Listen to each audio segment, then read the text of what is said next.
السلام علیکم ملګرو، زه یم ابرار او تاسو ګورئ ابرار کرکټ ټي وي. ملګرو، د افغانستان کرکټ لوبډلې مشر کیپټن راشد خان په ټي 20 کرکټ یعنی شلوريزو لوبو کې یو داسې ریکارډ جوړ کړ چې تر اوسه پورې یو بولر هم نه جوړ کړی. د افغانستان کرکټ ټیم د شلوريزو لوبو کپتان راشد خان په ټي 20 کرکټ کې د ټول نه زیات هټریک کولو ریکارډ په خپل نوم کړی دی. راشد خان په ټي 20 کرکټ کې سلور ځل په درې بالونو باندې درې لوبغاړي اوټ کړو چې په ټي 20 کرکټ کې سلور پیری هټریک وکړو چې د راشد خان نه مخکې یو بالر هم دا کارنامه نه تر سره کړې. د ساوث افریقي لیګ سپینر عمران طاهر په ټي 20 کرکټ کې درې ځله هټریک کړی. دین علاوه د پاکستان چې کوم پخوانی فاست بولر محمد سامي هم په ټي 20 کرکټ کې درې ځله هټریک کړی دی، خو راشد خان واحد یو داسې لوبغاړی جوړ شو چې په ټي 20 کرکټ کې سلور پیری هټریک وکړو. د آی سی سی په ټي 20 بالینګ رینکینګ کې د راشد خان بادشاہت اوس هم برقرار دی. راشد خان د آی سی سی په ټي 20 بالینګ رینکینګ کې په نمبر 1 باندې موجود دی، ورسره په دویم نمبر باندې فاست بولر فضل حق فاروقي هم موجود دی. او زیات مرګري په کمنټ کې پوښتنه کوي چې پاکستان او نیوزیلند چې راکم ون ډے او ټي 20 میچونه دي، دا میچونه په خپل موبایل کې څنګه ګورو؟ زه تاسو ته ډیره اسانه طریقه درخوم.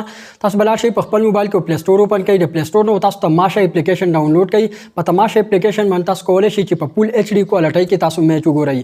پر تماشا اپلیکیشن باندې زه په خپل هم میچ ګورم. او د پاکستان په کرکټ ټیم کې ډیر شپارسي لوبغاړي چې په کرکټ بورډ کې ډیره مضبوطه واسطه لري. شان مسعود چې پاسل کې ټیسټ پلیئر دی، ډیر سلو بیټینګ کوي او د پاکستان کرکټ بورډ په ون ډے او په ټي 20 سکواډ کې اغستې دي.